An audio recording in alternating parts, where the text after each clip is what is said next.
8 mentiras que a internet inventou sobre investimentos, geralmente para tentar te vender algo. Número 1 é renda fixa é perda fixa. Bom, se você tiver muito dinheiro, talvez seja um bilionário, e um fluxo de caixa muito constante, talvez você não precise de renda fixa. Mas para as pessoas comuns, que eu imagino que é o seu caso, é o meu, por exemplo, a renda fixa tem dois grandes objetivos. O primeiro deles, reduzir volatilidade da sua carteira. Para pessoas que são mais velhas, não tem muito fluxo de caixa, não tem negócios, não tem uma aposentadoria que vai sustentar elas, a renda fixa é importante para trazer previsibilidade e menos oscilação na carteira. E o segundo ponto muito importante da renda fixa é o curto prazo. Essa semana eu recebi uma pergunta de um inscrito aqui e me falou mais ou menos o seguinte: legal, Anthony, legal teu canal e tal, muito bacana as coisas que tu fala, mas e aí, para 6 meses, qual é o ativo bom que eu posso investir? Cara, não tem muito segredo. Para 6 meses, ou você investe no CDI, ou você pega uma LCI, LCA ali, curto prazo, um pré-fixado da vida, beleza, mas é isso. Então a renda fixa ela tem sim o seu papel e ela não vai trazer só perda de dinheiro. A grande questão, claro, é se você busca longo prazo, um período muito maior, e você tem um perfil de risco, ela pode sim ter um desempenho menor do que ativo de renda variável, mas ela tem sim o seu papel em certos cenários. Bom, e já comenta pra mim qual foi a maior mentira que você viu na internet sobre investimentos que mais te incomodou. Vou responder todos os comentários aqui. Segunda grande mentira, essa é polêmica. Acho que o vídeo todo é meio polêmico, tá? Eu vou pegar leve aqui, vai. Se eu aprender e copiar o método A, terei os mesmos resultados que o fulano B. Qual que é o problema? E aqui é bem mais profundo. Às vezes as pessoas levam 5, 10 anos para perceber. A pessoa B, ela conseguiu resultados extraordinários nos investimentos. Indiscutível. Mas qual que é o problema? Qual que é a grande questão que o pessoal esquece? A pessoa B, muitas vezes, ela tem qualidades e uma forma de ver o mercado, ler, entender os investimentos diferente de você. Ela tem muito mais experiência, muito mais tempo, às vezes tem mais equipe.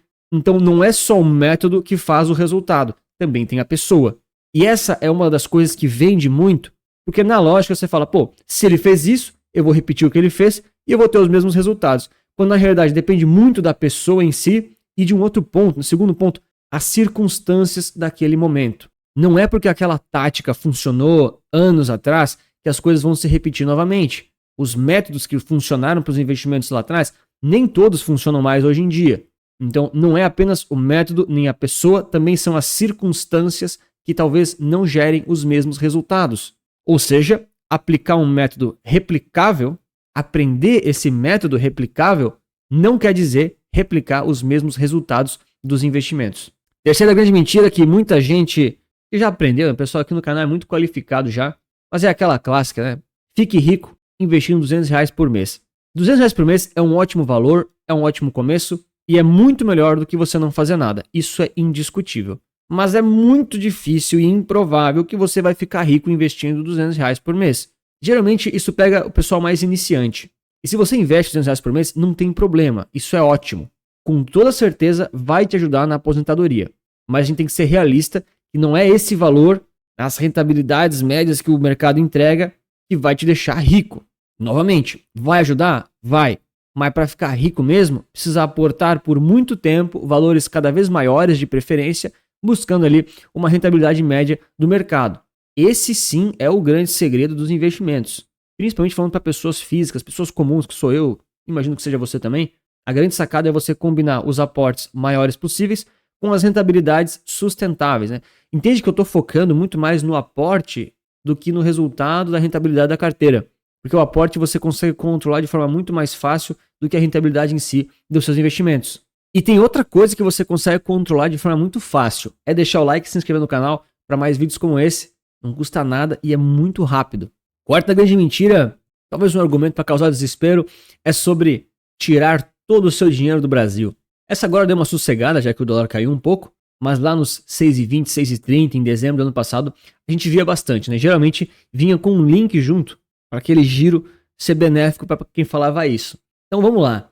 Tirar o dinheiro do Brasil para investimentos, ou se você vai morar fora, independente do motivo, é interessante por várias razões. Sim, é legal. Mas não é para tirar tudo de uma vez no desespero. E um outro ponto, não é para qualquer pessoa. Tem pessoas que com um determinado tempo já de idade ou de investimentos, não faz tanto sentido assim tirar todo o dinheiro do Brasil ou deixar a maior parte da carteira fora por questões de sucessão, impostos, custos, tempo de expectativa para esse dinheiro voltar. Então, se você está saindo do Brasil porque você está indo morar fora, não vai mais voltar, aí ok, faz sentido tirar todo o seu dinheiro do Brasil. Ok, você está saindo, né? Agora, se você mora aqui, ou se você vai só viajar, cuidado com essa história de tirar todo o seu dinheiro do Brasil de uma vez. Se você vai fazer isso, que seja de forma estratégica, preço médio ao longo do tempo, entendendo os custos, impostos e detalhezinhos desse processo. Você tem vantagem sim de não ficar amarrado aqui com o país, Brasil, financeiramente falando, mas você também tem vários cuidados a ser tomado. E você também tem que ver se a pessoa que te fala para fazer isso, ela ainda mora no Brasil e vive aproveitando dos outros que também moram aqui. Quinta grande mentira: esses investimentos são ruins e por isso ninguém fala deles. Ou então, né, pô, se esse investimento é tão bom, por que ninguém tá falando deles? Aqui eu trago a tríplice que quase ninguém fala do mercado financeiro: Tesouro Direto, ETF e Previdência. Por que ninguém fala direito disso? Tesouro Direto até fala um pouquinho mais, né? Mas ETF e Previdência é muito, muito raro. Basicamente porque o mercado financeiro não recebe comissão para falar sobre isso, para vender isso no caso. Esses são 3 produtos super simples, super eficientes, super baratos, geralmente interessantes e diversificados. Claro que tem bons, tem ruins, tem úteis, tem inúteis, mas que pouquíssima gente fala dele porque não traz comissão, não traz receita. E porque o mercado acaba não conseguindo lucrar muito em cima disso. Hoje em dia eu já sou até um pouco mais cético em relação a isso. É que eu trabalho no mercado, daí a minha visão é muito distorcida. Eu tenho um viés muito distorcido da coisa. Mas para as pessoas físicas, que eu já tenho uma certa proximidade, o pessoal sempre fala: cara, daquilo que estão falando muito, geralmente é furada. Prefiro ir naquilo que pouca gente fala, pouca gente conhece, pouca gente divulga, acaba sendo mais interessante. Sexta grande mentira é um mix aqui de várias frases. Aquela história de que ETF é só pra gente burra e preguiçosa. Até que isso é meio verdade, tá? Não vou negar. Eu, por exemplo, sou mais burro que a média do mercado e, de certa forma, também tenho uma certa preguiça. Então, vou me incluir um pouco nisso. Mas para amarrar aqui a mentira, pelo menos, o ETF só enriquece a gestora com as altas taxas ao longo do tempo. Vamos lá. A taxa de um ETF, ela é ridiculamente baixa, mesmo aqui no Brasil. Para vocês terem noção, essas coisas a gente só descobre quando realmente vai falar com as pessoas certas, tá? Cara, a maioria dos ETFs que sai, eles saem dando prejuízo para as gestoras nos primeiros meses e alguns até anos, sabiam? Porque é custoso ter esse fundo. Depois que ele começa a dar lucro, ele não traz um caminhão de dinheiro, como por exemplo um fundo ativo tende a trazer. Ah, lembra, o fundo ativo é 2% com 20 de taxa de performance, né? 2 com 20. O ETF é 0,30, 0,20, alguns 0,10. Ah, Antônio, mas tem alguns de 1%. Tem, mas são exceção. Um grande ponto é: a taxa não vai enriquecer violentamente a gestora. E sim, você está pagando uma taxa, ela está lucrando com isso, mas você está tendo acesso a muitos investimentos de uma vez só, de forma muito prática e muito mais inteligente. E sobre a parte de ser burro ou preguiçoso, a questão do preguiçoso eu até entendo, tá? Não vou negar. Mas a questão da burrice em si, acho que é mais um exercício de humildade. Eu, por exemplo, não me considero uma pessoa burra. Eu sou capaz de aprender diversas coisas, enfim. Mas, por exemplo, não me considero um gênio. Então, por exemplo, as pessoas falam: pô, mas ETF dá uma rentabilidade ruim, não rende tanto. Se eu escolher os ativos certos, eu vou ter um desempenho melhor do que o ETF. Assim, na média, o que acontece assim na prática, né? Quem que consegue ter desempenhos melhores do que um ETF? Bom, são as grandes lendas do mercado financeiro. Warren Buffett, o Barsi, Ray Dalio. Esses aí que certamente você conhece. Eles conseguem ter desempenhos melhores do que os ETFs em algumas janelas, talvez na maioria do tempo. Legal. Mas qual que é o grande problema de você também tentar ter um desempenho melhor do que o ETF? Você está se comparando e se colocando ao lado desses caras. Se você está fazendo isso com a consciência, com a expertise tão grande quanto eles, me manda o material publicitário do seu fundo de investimentos, porque essa galera é desse nível, é muito, muito inteligente mesmo. Agora, se você é uma pessoa comum, que é o meu caso, geralmente a pessoa física que assiste aqui, não os grandes gênios do mercado, geralmente você se coloca num lugar um pouco mais realista. Esse pelo menos é o exercício de humildade que eu tento fazer comigo mesmo. De novo, eu me considero uma pessoa com algumas qualidades, mas eu não vejo em mim um movimento interno tão grande assim para bater o mercado de forma consistente. Então eu prefiro olhar para o ETF como uma solução que vai poupar o meu tempo, o meu dinheiro, vai ser diversificado e eu vou ter resultados ainda assim muito bons e muito melhores do que a média das pessoas, o que acaba sendo muito mais útil para a pessoa física, que eu imagino que é seu caso. Mas de novo, se você se considera um Barsi, um Warren Buffett, aí tá tudo certo, é mais um exercício de humildade mesmo.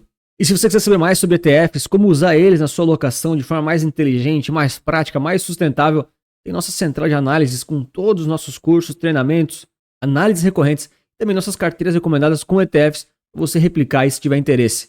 Aí você precisa depender cada vez menos dos outros, seguindo um método claro, por muitos anos, e não se preocupando em ficar girando todo mês os seus ativos da carteira. Se está interessado, clica na descrição, comentário fixado para saber mais. Vamos lá para os dois últimos, tá? O último é o mais polêmico aqui. Vamos para o 7 primeiro aqui. É basicamente a questão da concentração em poucos ativos vai te dar retornos melhores. Olha, aqui é mais ou menos a mesma ideia da questão do ETF. Se você consegue selecionar na média os 4 ou 5% dos ativos que vão superar a média do mercado, que geralmente são os índices que estão lá nos ETFs, você consegue fazer isso de forma consistente? Ótimo. Concentração é o caminho para você. Na média, as pessoas não conseguem. Então a concentração, geralmente, ela vai te dar de duas uma. Ou você vai perder para o índice, que era uma estratégia que é assim o seu benchmark a ser batido, e que você consegue ele de forma prática, sustentável, muito barata, através de fundos indexados, ETFs, assim por diante. Ou então você vai perder muito dinheiro. Esses geralmente são os dois casos que mais acontecem com as pessoas, né? E uma minoria, muito outlier, com muitas capacidades, consegue bater o índice através da concentração. A gente só não sabe se é por 1 ano, por 2, por 5 ou por 10. Geralmente a pessoa física, ela tem outros trabalhos na vida cotidiana dela, né? Então a diversificação acaba sendo a sua maior aliada. Eu sempre falo, para você que é pessoa física e está começando a investir agora, é muito sedutor escolher os ativos certos, tentar bater o mercado, fazer todo aquele trabalho de seleção. Só que isso às vezes não é sustentável, tá? É legal no primeiro mês, no segundo, no terceiro você está cansado, no quarto você apanha do mercado e no sexto a sua vida cotidiana acaba ficando mais complicada, porque é da vida, né? A gente tem fases. Não sei se você tem família, filhos, esposa, marido, se você tem empresa como eu, empresa toma muito tempo mesmo, é muito bom, mas toma muito tempo. Ou se você é funcionário público, advogado, médico, Uber, ou se você é aposentado, cara, você tem uma vida fora do mercado financeiro, provavelmente. E vai chegar um ponto que você não vai ter tanto tempo assim para ficar selecionando os ativos na exata minúcia, nos detalhes mais específicos, e talvez essa concentração possa te deixar cansado. Essa, na realidade, que é uma das minhas maiores críticas em relação à concentração dos ativos, né? Ela exige um trabalho muito cansativo, um desgaste muito grande que a maioria das pessoas não vai ter condição de manter pelos próximos 20 ou 30 anos. O acompanhamento que te exige, os cuidados, a gestão de risco acaba sendo um pouco cansativa e nem todo mundo tem esse tempo. Também tem o ponto da volatilidade, que às vezes acaba sendo muito maior, né? Aí vai muito do perfil de risco, algumas pessoas não têm estômago, algumas só descobrem na metade do caminho, quando tudo caiu, quando veio a crise, porque a crise uma hora ela aparece, né? Então esse cuidado de concentrar no curto prazo é muito bonito na teoria, mas no longo não é todo mundo que consegue manter. E o último aqui, talvez o mais polêmico, dividendos são renda passiva garantida. Olha, a ação, o fundo imobiliário, até mesmo o ETF que paga dividendos, eles podem ou parar de distribuir ou cair drasticamente. Você até consiga manter ali uma renda passiva mensal, trimestral, semestral, mas aqueles valores não são constantes. Se o valor daquele ativo ele despenca, o dividendo tende a despencar também. Mesmo que ele mantenha lá os 12% de dividend yield anual, por exemplo, tá? Se ele cai de R$100 para 50, ele começa a distribuir menos dinheiro. É simples assim. Então aqui novamente, a questão de diversificar até mesmo o yield, né? Diversos ativos diferentes, ok. Mas ter noção de que só porque um ativo distribui, não é garantido que você vai sempre receber aquilo. Se o ativo cai, o dividendo pode vir menor. Se a empresa para de distribuir, o dividendo não vai vir. Se o fundo imobiliário fecha ou quebra, você não vai mais ter aquele valor. E essa renda passiva pode parar de vir de forma tão constante assim. E se ainda assim você quer saber como conciliar uma carteira que faz gestão ativa, stock picking, com ETFs, por exemplo, eu vou te recomendar nesse vídeo aqui. Um grande abraço, muito obrigado pela sua inscrição, seu like, lembre-se que investir certo resulta capital.